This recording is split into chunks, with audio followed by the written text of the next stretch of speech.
Welcome to The Explainer. Today, we're jumping into the ancient story of Esther. It's a tale of courage and survival that so many of us know. But here's the thing you might not know. This very old story is right at the center of a really modern debate about how we read and understand sacred texts.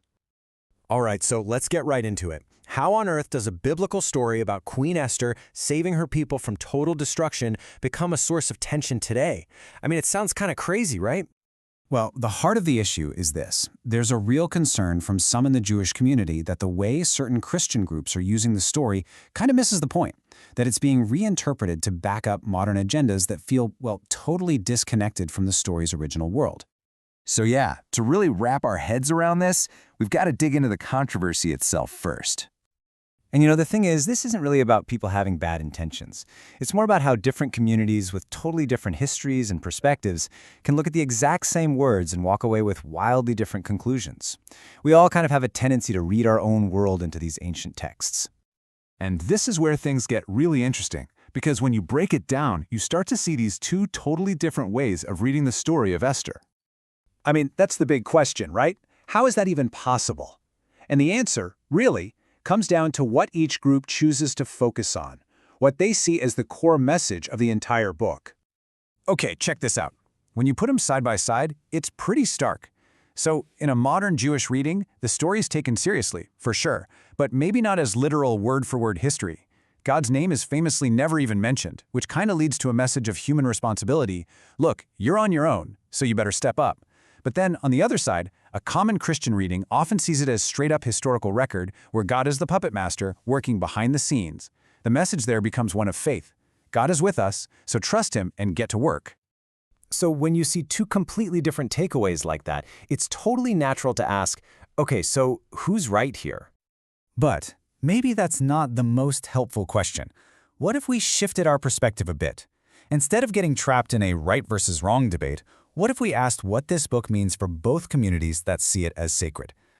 To even begin to answer that, we've got to go way back to the very beginning, to the book's original setting. And this is absolutely key. The book of Esther wasn't written about us, it was written for a vulnerable group of people, Jewish exiles living in Persia, who felt like their home, and maybe even their God, was a million miles away. Yeah, it's so tempting to see this as some kind of fairy tale, right? But that totally misses the point. Esther was vulnerable as a woman, as a subject of this impulsive king, and as a Jew. She was in real mortal danger, and if we forget that, the whole story loses its punch. Okay, so when we keep that original context front and center while we read, something really powerful starts to happen.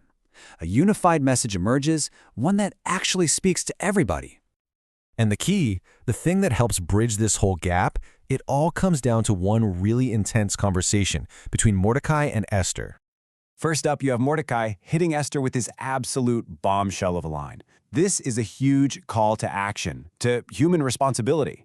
He's basically saying her position, her power, isn't just a lucky break, it's a massive opportunity, and the choice is hers. But then, literally in the same breath, he says this. And this is a statement of incredible faith. He's convinced that even if Esther chickens out, God has a plan. He believes deliverance will come one way or another because it's bigger than just one person's choice.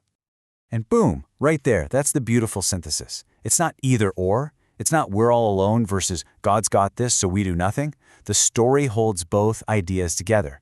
The deeper truth is that God has a plan and we get invited to be part of it. So, okay, what does this ancient mashup of faith and action actually mean for us, right here, right now, in our own complicated times? Well, think of the book of Esther as a kind of training manual for our eyes. It teaches us to look for God's hand moving in quiet, unexpected ways, working through the normal, messy parts of life, especially in those moments when you look at the world and just feel completely helpless. And this is so relevant because, let's be real, a lot of us feel a kind of exile in our own world. Whether we're pushed around by a culture of aggressive individualism or consumerism, or just feel like a minority for holding different values, that constant flood of bad news can make anyone wonder if God is even paying attention. So in the end, the story of Esther is so much more than just a history lesson. It turns around and asks us a question, a really provocative one. What is your time like this?